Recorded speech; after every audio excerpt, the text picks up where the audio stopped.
From the studio in Nitro, West Virginia, this is Unreasonable Doubt. It's a podcast about West Virginia University basketball. I'm Josh Witt. It's not basketball season, but we have a full roster. 15 roster spots available, 15 roster spots filled. The final ad was a couple of weeks ago. Another guy that reclassifies from the 2026 class to 2025. This guy's name is Evans Barning Jr. He's 6'7", and he's from Toronto, Canada. What do I know about Evans Barning Jr. besides that? Not much. I mean, he played in AAU for Team Durant, Kevin Durant. So there's a good chance he's talked to Kevin Durant before. Kevin Durant may have told him things about how to play basketball.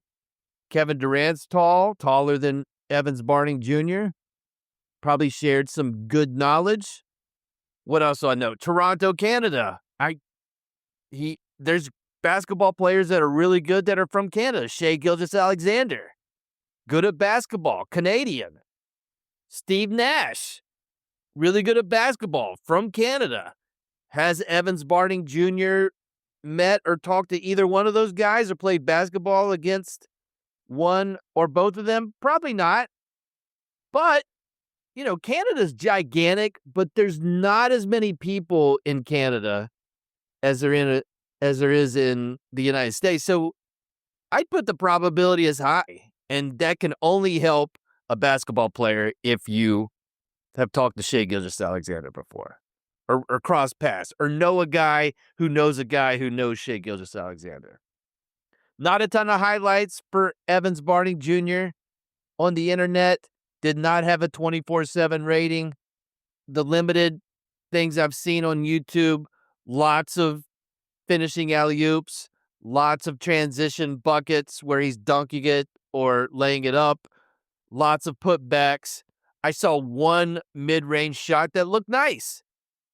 Can't imagine he'll contribute a ton this season, but you got to fill the roster. And Ross Hodge, mark it off the list, he's got 15 guys. 13 are scholarship players, including Evans Barning Jr. And of those 15 guys, there are 7 freshmen.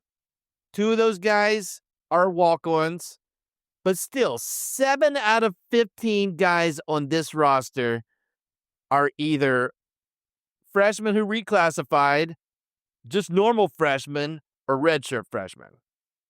And that's a lot. There's also 7 seniors, which is a lot, and that's how many seniors West Virginia's averaged since Deuce left for the NBA in the last 4 seasons. We're averaging about 7. There were 8 last year. And as far as freshmen, this is the most that I can count on a roster since the 2011-2012 season, senior year of Truck and Kevin Jones. That team went to the NCAA tournament. Big differences between what college basketball looks like in 2012 and 2025. Lots of transfer portal guys on this roster. I don't think a ton of these freshmen, I would say 2 to 3 freshmen see substantial minutes this season, which is a big difference than what was expected of the freshmen in that Kevin Jones year. But I don't think any freshman on this roster will be starting on opening night.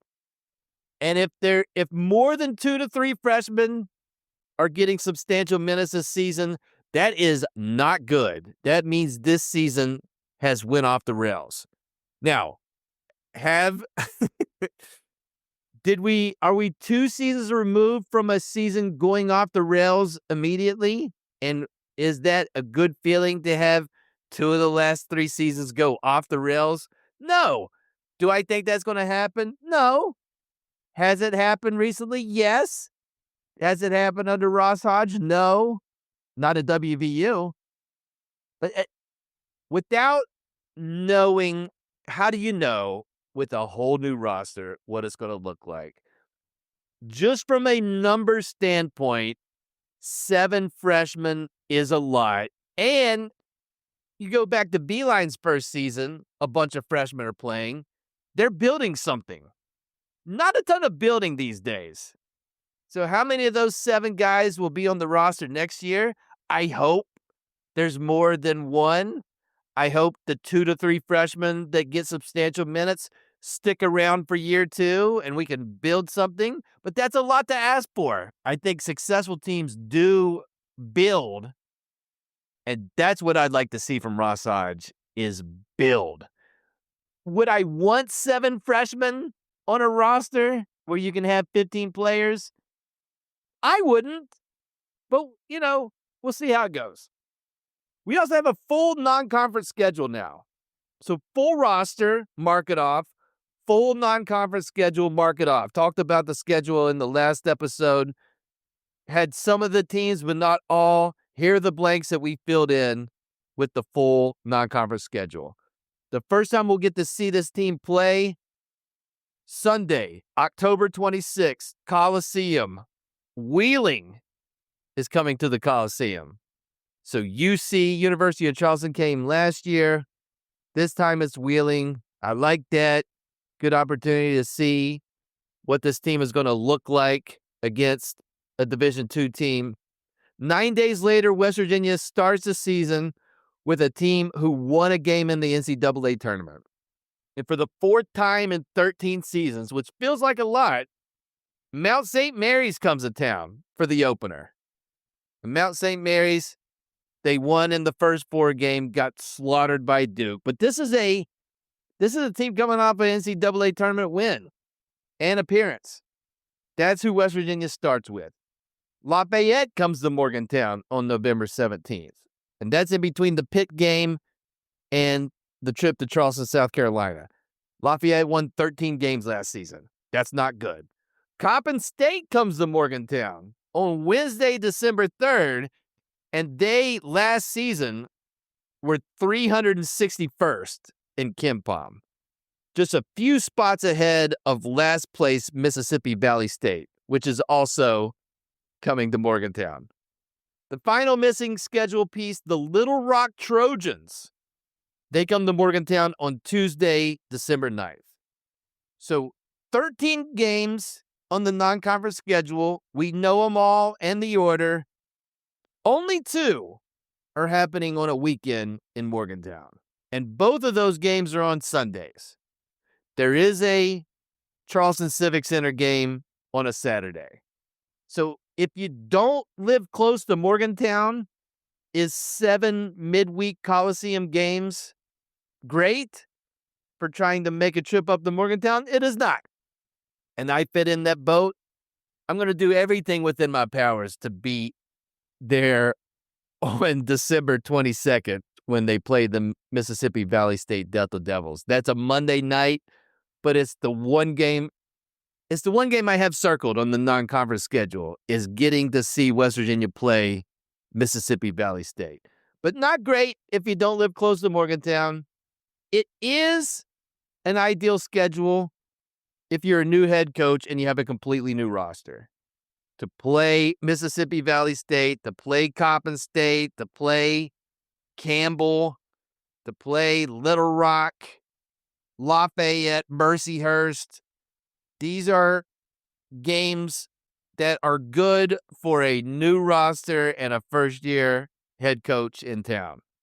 Good opportunities to see how you can experiment with lineups in those games, and you mix in some challenges. There are tests on the schedule, but they're sprinkled around games that should be wins. So we know the schedule. It finishes with a bang with the Delta Devils. So there's some good and bad with the schedule. Not great if you're not close to Morgantown. The team doesn't care about that, or the coaching staff. They're trying to not get into Big 12 play with a 500 record. And I don't think they will with the schedule. This is a basketball podcast, but I have to weigh in on Rich Rod coming back to coach the Mountaineers. In the year of our Lord 2025, Rich Rodriguez is back, and There's so many new players. I mean, yeah, basketball has a completely new roster. Shout out to Abe. I'm going to count you as part of a brand new roster since you redshirted last year. Football, it's like, what is it, 70 new guys? 7-0? Enjoy that, football fans. I had a hard time with 13 last year. Figuring out 70-some new guys, I wish you the best in that. They're all going to be wearing, you'll know who they're playing for. And they're going to put the names on the back of the jerseys. So, you'll figure it out. That's all good. So many new coaches. So many coaches in general. Football, each position's got a coach. There's probably an assistant to that assistant. There's a chief of staff, like it's a government. There's a lot going on. There's an ice cream machine. So much happening. But season ticket sales are up. It's the prodigal son returning. There's a lot of excitement about Rich Rod coming back. I am not a football guy. And it's hard to predict, even if you are a football person, how season 1 is going to go with Rich Rod with that many new players. But I've been looking at the roster, looking at the schedule, and I think there's 3 things, if you had to boil it down, 3 factors to determine how Rich Rod season 1 WVU is going to go in the return. The first question is, how well will this team hold the rope? You played tug of war when you was a young person, if you're an old person like me. And when you're doing tug of war, everybody's got to hold the rope. People start letting go of the rope, then you're probably going to lose. And in football, everybody's got to hold the rope. All 11 guys, whether it's offense, defense, special teams, regardless of the play, what they're doing on the field, mentally, everybody's holding a rope. And the guys off the field, the guys on the sidelines, everybody's holding a rope. And you got to have everybody holding the rope, metaphorically speaking. You got a bunch of new guys and the coaching staff. Everybody's got to be holding, there's one rope. There's 3 phases of the game. There's only one rope. And all of the available hands need to be on the rope, and you can't drop the rope. And everybody knows this. You don't have to know football.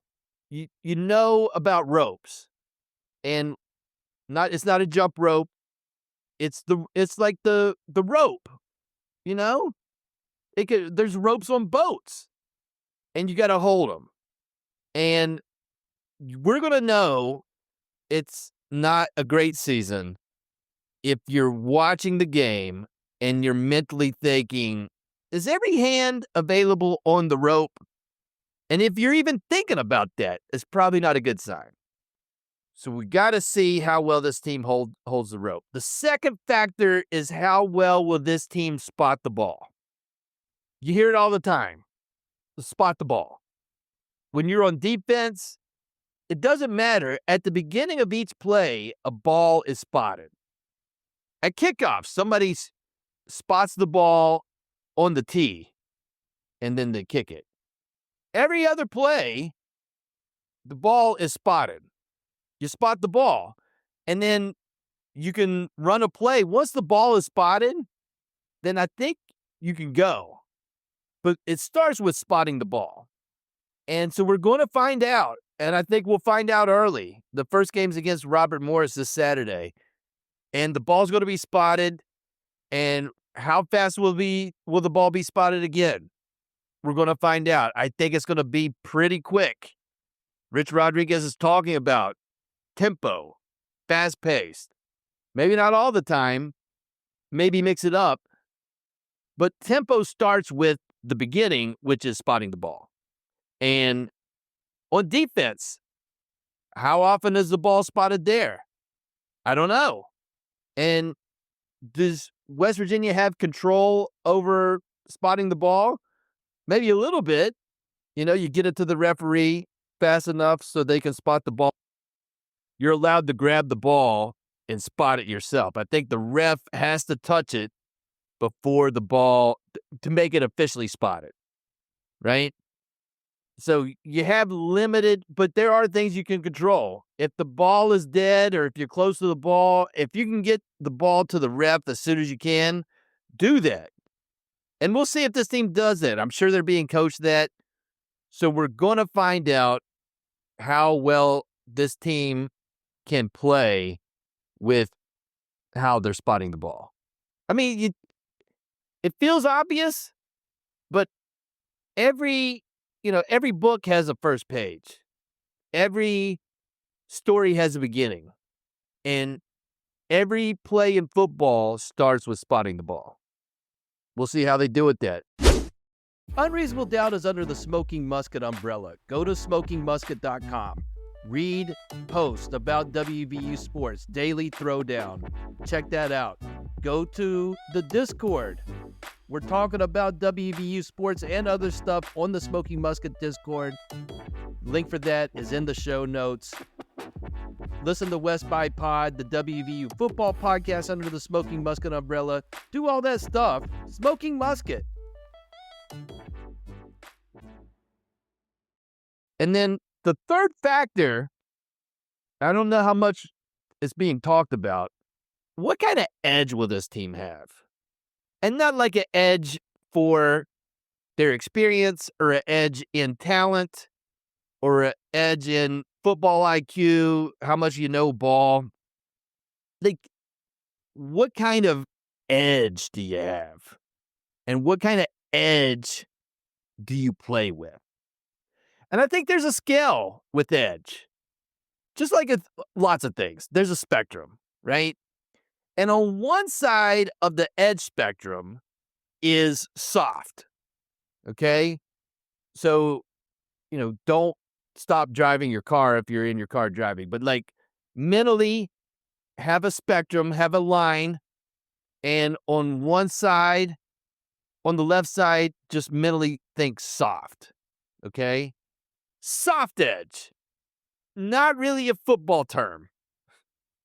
That maybe it is a football term, but it's not something that you want to be defined as having a soft edge. It's almost, can you have a soft edge? It's like rounded off. You don't, that's one side of the spectrum. The other side of the spectrum is hard edge. And what this factor, as far as this is similar to holding the rope. This is something, it's hard to quantify, but you'll know if there's where this team's going to be on the spectrum. And I'd say average for football is in the middle. Just, the middle of the spectrum. And I think the way Coach Rodriguez talks about how he wants his teams to play, you better not be in the middle of the spectrum as a whole. And each of the groups are going to have different edges, right? But in the aggregate, if you put all the numbers together and then put a dot on the spectrum, the closer it is to the end, the closer it is the hard edge. If they have the hardest of edge, then I think that's going to translate into wins and success. And brother and sister, if they are to the left of the center, if they're closer to soft edge than hard edge, then it's going to be a long season. And you don't want that. You don't want soft edge. It doesn't even, I again, never played football, only watched it, don't know what's happening when I'm watching football. Touchdowns are good, field goals are bad, field position. Like, I know all the terminology. I just don't know anything about football other than, like with most sports, have more points than the other team. So as far as quantifying the edge, I'm sure Rich Rodriguez will be asked, like, to take the temperature of the edge of the team. You don't want to go over the edge. That's the other thing. With the spectrum, there are endpoints. I think you can actually be too hard edge because then you fall over the edge and you fall into the abyss, right? So there is a limit to edge on the spectrum. You want to be right at the end of hard edge. Don't go over. How many teams has Rich Rodriguez had that have been at the edge of hard edge? I don't know. I know that's what he's shooting for every year. Just don't be on the left side. And don't be in the middle. I don't think Rich Rodriguez is going to be pleased with a team that has balanced edge. You don't want balanced edge. Maybe in life you do, but not in football. We're looking for maximum hard edge, and the closer we get to the end of the spectrum, not over, the better we'll know if this team is going to be good or not. So those are the three factors. What will WVU's football record be this season? They played 12 games, win 6 of them in year 1. To me, and other people will say it does matter how many games they win this season. 6 is good. It'd be great if you win more than you lose. Regardless of the win total this year, everything points to year 2.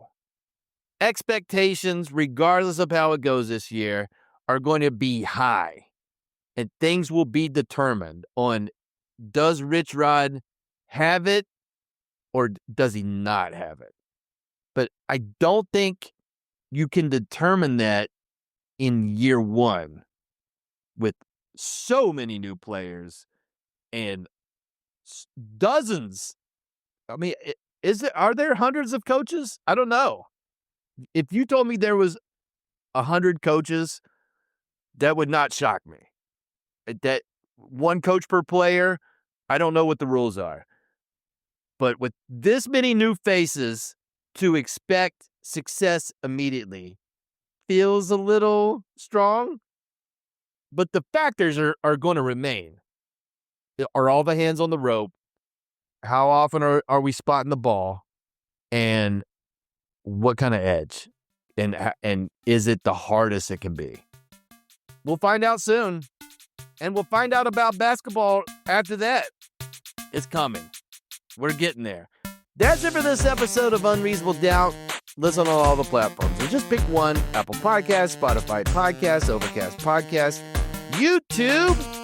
Until next time, I'm Josh Witt. WVU, for the 2025-2026 basketball season, they have 0 wins and they have 0 losses.